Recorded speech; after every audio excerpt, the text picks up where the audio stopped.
तो कौन से स्टॉक्स के एनालिसिस? दो स्टॉक का एनालिसिस। ठीक है। दूसरा स्टॉक सबका प्रिय पसंदीदा चाहे आप एफएनओ ट्रेडर हो, चाहे जोबर आर्बिट्राइजर हो, और चाहे आप कैश में खरीदने बेचने वाले हो डेली बेसिस पे या इन्वेस्ट करने। What an idea sir ji. Idea में हुआ ये, नेहा जी की वीकेंड पर बड़ा डेवलपमेंट इंटरेस्टिंग हुआ है। 6 अप्रैल को बोर्ड बैठक थी और फंड रेजिंग प्लान्स पर डिस्कशन होना था। 2075 करोड़ रुपए का पैसा डालने का प्रोमोटर ने डिसाइड किया। ठीक है, 14 रुपए 87 पैसे स्टॉक बंद हुआ है, 13 रुपए 35 पैसे पे, 1.5 रुपए ऊपर, यानी कि करीबन 10% प्रीमियम पर प्रोमोटर डाल रहे हैं। अब 2-3 चीजें हैं। वोडाफोन आइडिया को लेकर सबके मन में बड़ा सवाल आते हैं कि क्या ये दूसरा सुजलोन है, क्या ये 30-40 रुपए हो जाएगा, क्या दुगुना तिगुना हो जाएगा। तो ये है ना, वो सुजलोन जैसे इनिशियल सिग्नल दिखा रहा है। 2-3 चीजें जो समझ चाहिए। पहला सबसे बड़ा सवाल तो कि क्या वोडाफोन आइडिया बंद हो जाएगा, कंपनी बंद हो जाएगी, जिंदा रहेगी। उसके बाद दूसरे सवाल आते हैं। सो अब लगता है कंपनी जिंदा रहेगी, बंद नहीं होगी। क्यों?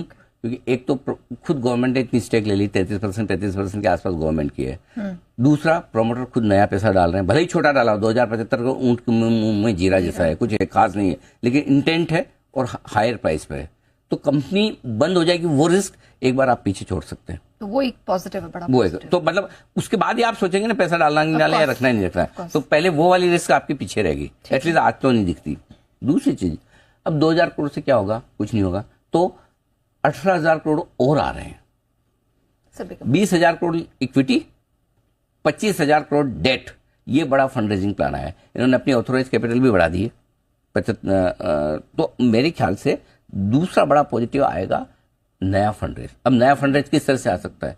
2 तरीके से, या तो QIP करे या फिर FPO या राइट्स इशू करे।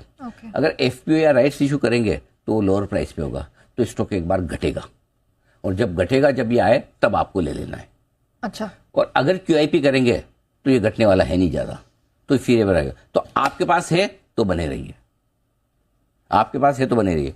थोड़ा वोलेटाइल होगा। फॉर एग्जाम्पल, अगर आज गैप से खुला, गैप से खुलने के बाद हो सकता है थोड़ी प्रॉफिट बुकिंग आ जाए, क्योंकि दोनों तरह के लोग हैं। कुछ लोग मानते हैं QIP होगी, और QIP होगी तो ज्यादा घटना नहीं है। कुछ लोग मानते हैं कि FPO होगा या राइट्स होगा, और वो 11-12 रुपए के आसपास हुआ तो एक बार नीचे आ सकता है। जो भी हो, अगर आपके पास पड़ा है तो शांति से बैठिए, और अगर आप लेना चाहते हैं तो फंड रेजिंग प्लान की क्लैरिटी आने दो। वो ज्यादा लंबा टाइम नहीं लगेगा। मेरे ख्याल से कुछ ही दिनों में आपके सामने आ जाएगा कि बाकी 18,000 करोड़ कैसे जुटाने वाले हैं, वो बड़ा होगा। और अगर उस पर क्लैरिटी आ जाए, QIP हो और अच्छे इन्वेस्टर्स आए, लॉन्ग टर्म के लिए पैसा कमिट करें, तो फिर इस स्टॉक में कुछ बड़ा कमाल करने की तैयारी है।